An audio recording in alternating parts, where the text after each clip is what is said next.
মানব পাচার প্রতিরোধে এনজিও ও সিএসও প্রতিষ্ঠানের মধ্যে টেকসই সমন্বয় স্থাপন ও শক্তিশালী নেটওয়ার্ক গড়ে তোলার লক্ষ্যে সাতক্ষীরা জেলা পর্যায়ের কাউন্টার ট্রাফিকিং নেটওয়ার্কের ত্রৈমাসিক সভা অনুষ্ঠিত হয়েছে। সভায় মানব পাচার বিরোধী কার্যক্রমে যৌথ উদ্যোগ, তথ্য আদান প্রদান ও সচেতনতা বৃদ্ধি নিয়ে বিস্তারিত আলোচনা হয়। সোমবার ২৭শে অক্টোবর সকাল 10:30টায় সাতক্ষীরা শহরের হোটেল টাইগার প্লাস সম্মেলন কক্ষে রূপান্তরের আয়োজনে এই সভা অনুষ্ঠিত হয়। রূপান্তরের নির্বাহী পরিচালক স্বপন কুমার গুহর সভাপতিত্বে সভায় প্রধান অতিথি ছিলেন জেলা তথ্য কর্মকর্তা মোহাম্মদ জাহারুল ইসলাম। এ সময় বক্তব্য রাখেন অগ্রগতির নির্বাহী পরিচালক আব্দুস সবুর বিশ্বাস, স্বদেশের নির্বাহী পরিচালক মাধবচন্দ্র দত্ত, আইহেডের নির্বাহী পরিচালক লুইস রানা গাইন, মিডার নির্বাহী পরিচালক দুলাল চন্দ্র দাস, সিডোর নির্বাহী পরিচালক শ্যামল কুমার বিশ্বাস, আরআর নির্বাহী পরিচালক শেখ আবুল কালাম আজাদ, ক্রিসেন নির্বাহী পরিচালক একেএম আবু জাফর সিদ্দিক, সিটিআইপি সদস্য সাবিরুল ইসলাম ও শাম্মী আক্তার রীতা প্রমুখ।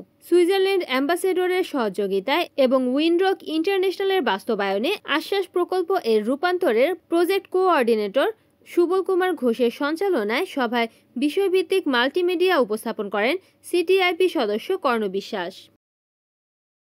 রিপোর্ট করেছেন সাতক্ষীরা প্রতিনিধি আব্দুর রশিদ, এনএন টিভি।